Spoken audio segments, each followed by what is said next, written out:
Bienvenidas y bienvenidos al Mausoleo de los Horrores.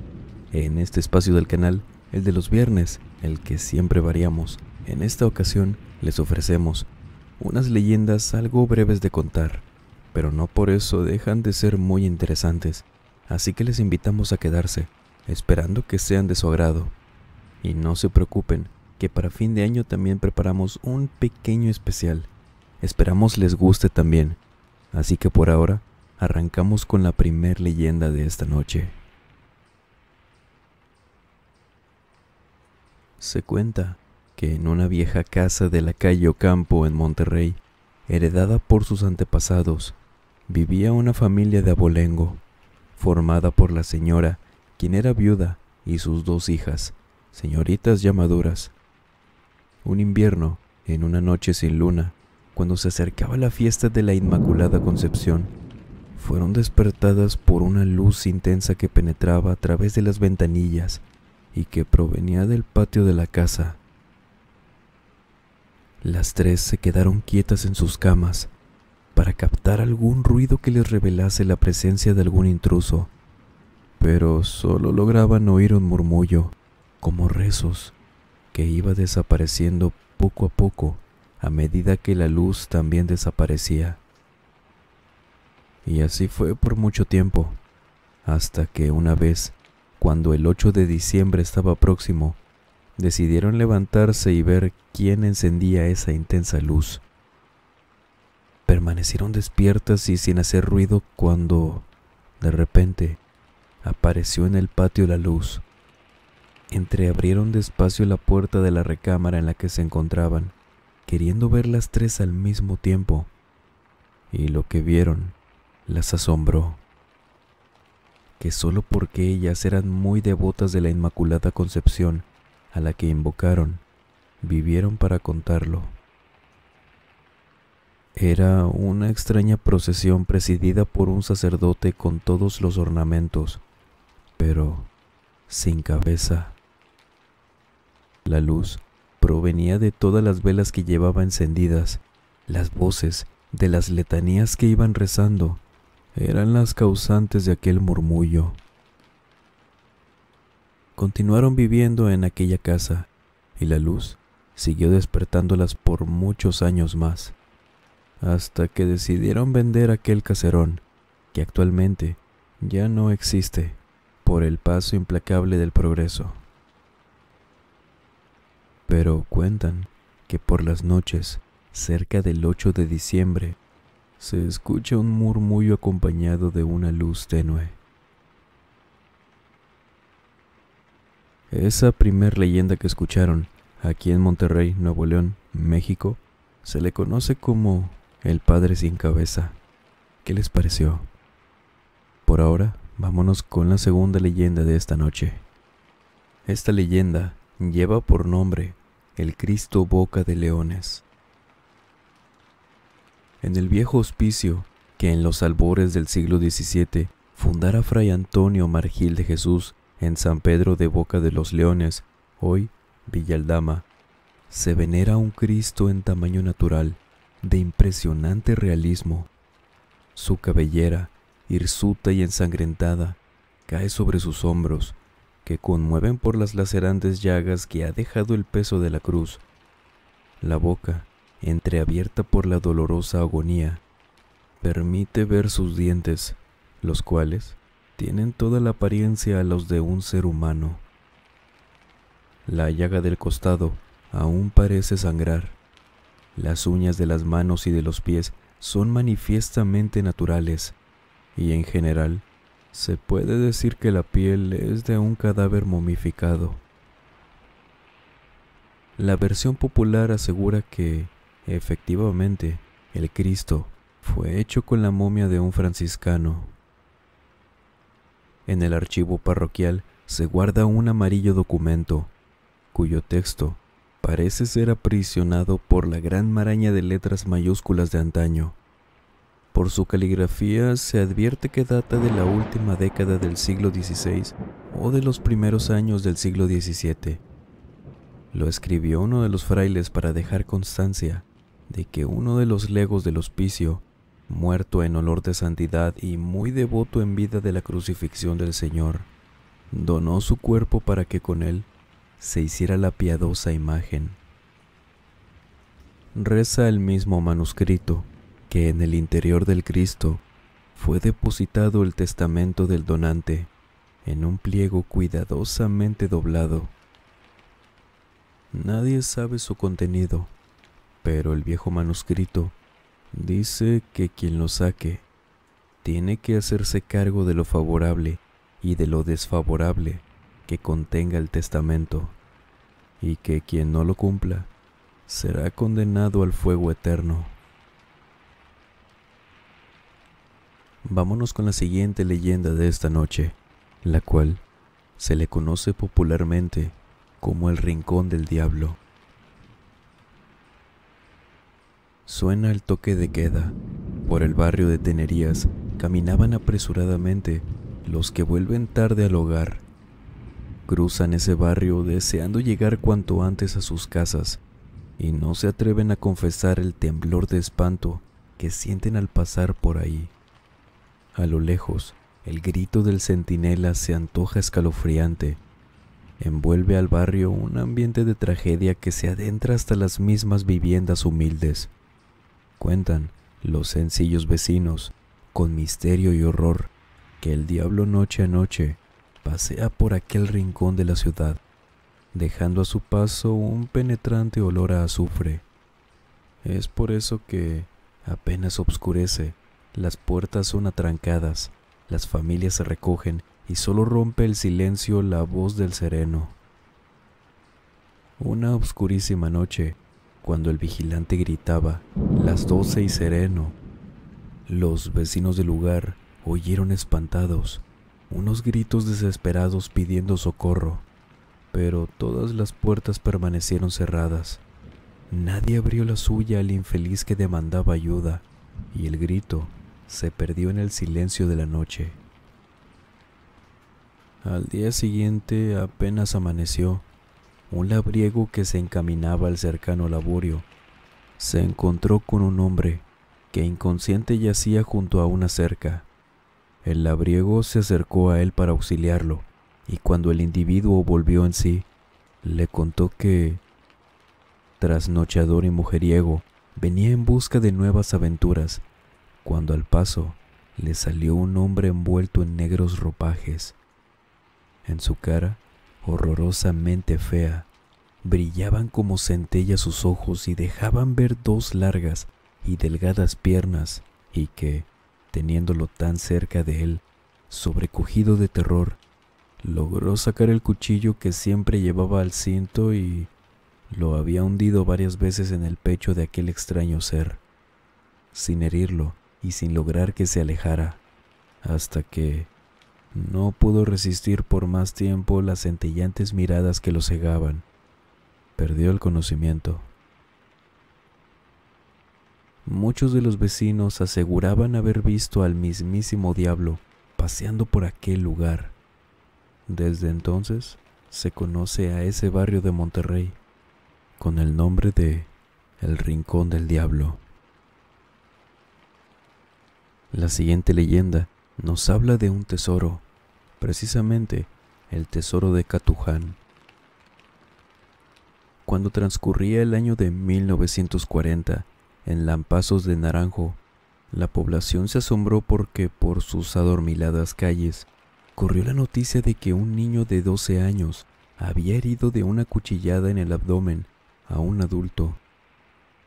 Metodio Cruz Martínez fue presentado por sus padres ante la autoridad y cabizbajo entregó el cuchillo con el que de un tajo le sacó los intestinos a quien le había ofendido. En su declaración, explicó que aquel hombre siempre se burlaba de él y su hermano, y les decía cosas ofensivas de sus hermanas y primas. Aquella tarde, Eliodoro, su hermano menor, lleno de coraje le lanzó al rostro una maldición, y aquel cobarde le contestó con un golpe en la boca, haciéndolo sangrar. Metodio sintió al instante que su razón se nublaba de ira. Sacó el instrumento de trabajo de su morral y lanzó un centellante tajo. que hizo caer de rodillas al abusivo. Por su edad, Metodio no pasó a las celdas. Se quedaría detenido entre corredores de oficinas y enrejados. Ahí tomaba los alimentos que su madre le llevaba y no saldría hasta que se aclarara la situación del lesionado. Pasaron semanas para la plena recuperación del herido, que por momentos estuvo a punto de perder la vida. En la comisaría, el niño conoció a un viejo indio que, debido a su edad, ya sin posibilidades de movimiento, se arrastraba por los pisos. Era un anciano de la tribu Catujana, que luego de vivir la vida en libertad por los llanos y montañas, se había convertido en una paria que, mientras pudo, caminó por las calles mendigando una limosna por el amor de Dios. Ahora paralítico de medio cuerpo, se arrastraba impulsado por las manos en las dependencias de la presidencia municipal, donde a veces le daban algo de comer y permiso para dormir bajo techo en algún rincón o una celda vacía, en los días de lluvia o de intenso frío. El Catuján tenía 105 años de edad. Había nacido en el año de 1835 y mucha historia había pasado ante sus ojos. 1000 acontecimientos había atestiguado, desde las guerras de la invasión americana y francesa hasta el derrumbe del modo de vida de su pueblo y el exterminio de su misma raza. El viejo indio se acercó a Metodio y una extraña amistad se dio entre ambos. Al principio, el pequeño sintió náuseas por aquella insalubre persona que buscaba conversación. Con sus largos cabellos duros de mugre, las costras que le cubrían todo el cuerpo, y con aquella ropa sucia y hecha jirones, era difícil aceptar de buen grado el trato diario con el Catuján.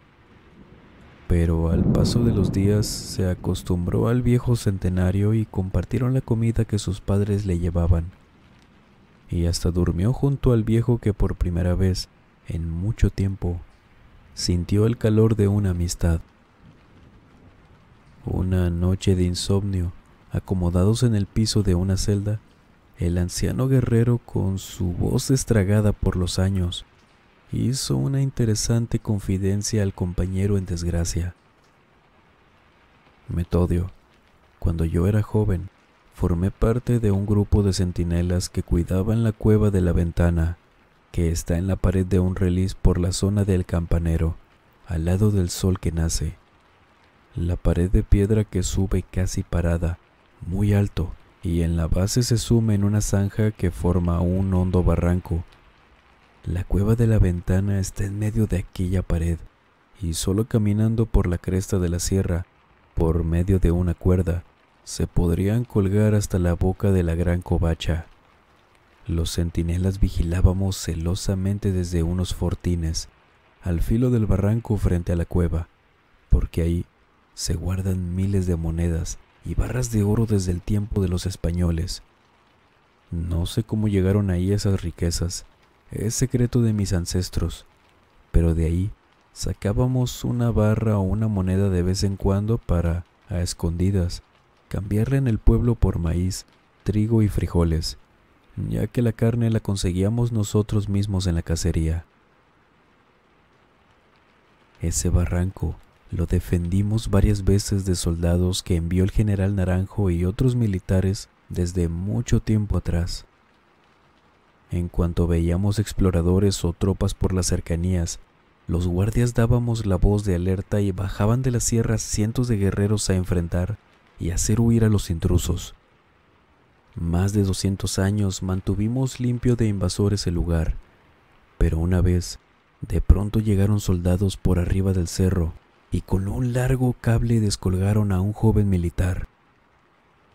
No sabían que había un peligro mayor, que se tendrían que enfrentar al más feroz guardián del tesoro. El joven bajó hasta la boca de la cueva. Al intentar pararse en la orilla, levantó la mirada al interior y lanzó un grito de horror. Entre alaridos, luchó desesperado por soltarse de los arneses, y cable y soldado se derrumbaron en un largo grito hasta el pie del relis. Cuando sus compañeros bajaron, lo encontraron destrozado y con un gesto de horror que se llevó hasta su viaje final. Lo hallaron con los ojos y boca muy abiertos, como ahogando todavía después de muerto. Un grito de espanto. El guardián había cumplido una misión más. Otros intentos que se dieron a lo largo de los tiempos fueron siempre rechazados por los defensores que, desde los fortines y todos los alrededores, enfrentaban cualquier propósito de acercarse. Una vez, un vecino de un rancho logró descolgarse hasta la cueva. No murió, pero quedó loco sin remedio. «Metodio», preguntó el viejo, «¿tú conoces la sierra?». El niño le contó de sus andanzas por los altos montes en busca del palmito para tejer asientos para las sillas, que constituía la pobre industria familiar. Le contó de los días y las noches por la sierra que pasaron él y su hermano, ayudando a su padre en el corte de palma. Por las noches de frío, su padre cavaba una zanja con el talache para acostarlos y taparlos con hojas secas de encino, mientras él pasaba la noche en guardia dormitando, envuelto en una vieja cobija de lana. Fue así como pudieron sobrevivir a las heladas. Le contó de sus días de sed por el verano, paliados por escondidos manantiales que compartían con las fieras salvajes, y siempre preguntaban a su padre por las minas y cuevas que adornaban las laderas de la agreste sierra. Claro que conocía la cueva de la Ventana. Había visto los fortines, pero era historia olvidada y ni su padre les pudo contar el origen de tales trincheras, que pensó serían del periodo revolucionario. «Oye bien, con esto que te pasó, ya eres un hombre, eres joven y fuerte. Yo, en cambio, ya no puedo ni dar un paso. Busca la cueva del tesoro de mis ancestros. Ya acabaron a todo mi pueblo, pero ahora tu espíritu y el mío ya son hermanos, y el guardián te ha de respetar, y te ha de dar en regalo las riquezas ahí guardadas». Semanas después, Metodio salió de su encierro. Aquel mal hombre ya no los molestaría. El niño abandonó la comisaría y, estrechando la mano del viejo guerrero, se fue a continuar la vida con una historia guardada para siempre en su memoria. Creció y se propuso investigar la cueva de los Catujanes. Exploró por el Campanero, redescubrió el Relis cortado a pico en pura piedra. La cueva abría su oquedad al viento y parecía bostezar de aburrimiento y abandono. Bajó por el barranco de frente y encontró un largo cable de acero oxidado por tal vez 80 años de historia. Solo los huesos del soldado no estaban. Se había ido a la tumba, llevándose el secreto del terrible guardián del tesoro. Varias veces exploró el lugar, buscando la manera de llegar a la cueva, pero pronto quedó huérfano y tuvo que trabajar de sol a sol para ganar el pan de cada día. Su madre y sus hermanos necesitaban sus brazos para llevar algo a la mesa. Agotado por las largas jornadas, ya no tuvo tiempo para soñar con rescatar aquellas riquezas perdidas. La vida del pobre es trabajar y trabajar, sin dejar un espacio para los sueños, que quedarán en algún rincón de su memoria para contar a sus hijos y a sus nietos, como algo que pudo haber sido y no fue.